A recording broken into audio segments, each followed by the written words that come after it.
এইমাত্র পাওয়া সবচেয়ে বড় খবর, হঠাৎ দিনের বেলা নেমে আসবে রাতের মতো অন্ধকার। বিরল সূর্যগ্রহণের সাক্ষী হবে গোটা বিশ্ব। কেননা এমন বিরল সূর্যগ্রহণ দেখা যাবে আবারও 125 বছর পর। আগামী মাসেই দেখা যাবে 2024 সালের প্রথম সূর্যগ্রহণ। কোথায় ও কিভাবে দেখতে পারবেন এই সূর্যগ্রহণ? ভারত ও বাংলাদেশ থেকে কি এই গ্রহণ দেখা যাবে?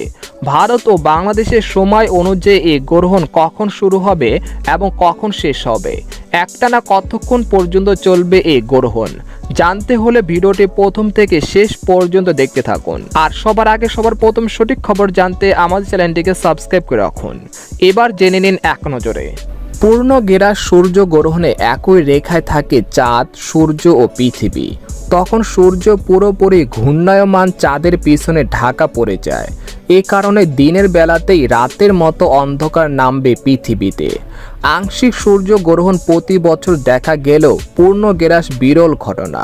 সর্বশেষ 1970 সালে পূর্ণগ্রাস সূর্যগ্রহণ দেখা গিয়েছিল পৃথিবীতে।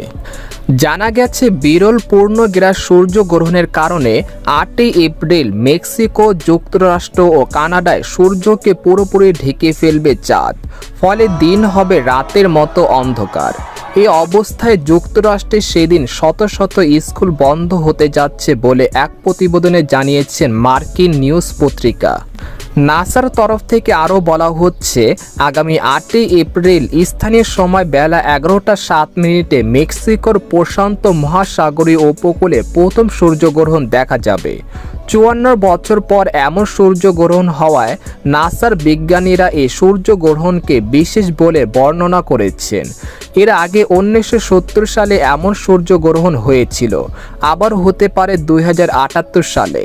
বলা হচ্ছে যুক্তরাষ্ট্রের Texas, Oklahoma, Arkansas, Missouri, Illinois, Kentucky, Indiana, Ohio, Pennsylvania, new York, Vermont, new Hampshire এবং মেইন অঙ্গরাজ্য থেকে পূর্ণগ্রাস এই সূর্যগ্রহণ দেখা যাবে। ফলে এসব রাজ্যেই বন্ধ হতে যাচ্ছে স্কুল। তবে এই গ্রহণ বাংলাদেশের সময় অনুযায়ী রাত 11টা 12 থেকে রাত 2টা 25 মধ্যরাত পর্যন্ত চলবে। এই কারণে বাংলাদেশ থেকে এই গ্রহণ দেখা যাবে না। এই সূর্যগ্রহণ মোট সময়কাল 4 ঘন্টা 25 মিনিট স্থায়ী হবে। কোরআন ও হাদিসের আলোকে সূর্যগ্রহণ নিয়ে আমরা জানতে পেরেছি যে চন্দ্র ও সূর্য মহান আল্লাহ তাআলার নিদর্শন সমূহের মধ্যে 2টি নিদর্শন, আর তাতে গ্রহণ লাগা আল্লাহ তাআলার হুকুমেই হয়ে থাকে। তাদের নিজস্ব কোনো শক্তি বা ক্ষমতা নেই। আল্লাহ তাআলার হুকুমের অধীনেই তাদের চলাচল এবং কার্যক্রম। তাতে গ্রহণ লাগলে মুমিন মুসলমানের করণীয় সম্পর্কে সুস্পষ্ট দিক নির্দেশনা দেওয়া হয়েছে। সুতরাং চন্দ্রগ্রহণ এ সময় বেশি বেশি দোয়া করা, তাসবিহ পড়া, তাওবা ইস্তেগফার করা, নামাজ পড়া এবং দান সৎকায় আবশ্যক কর্তব্য। তো এই ছিল সূর্যগ্রহণের সর্বশেষ খবর।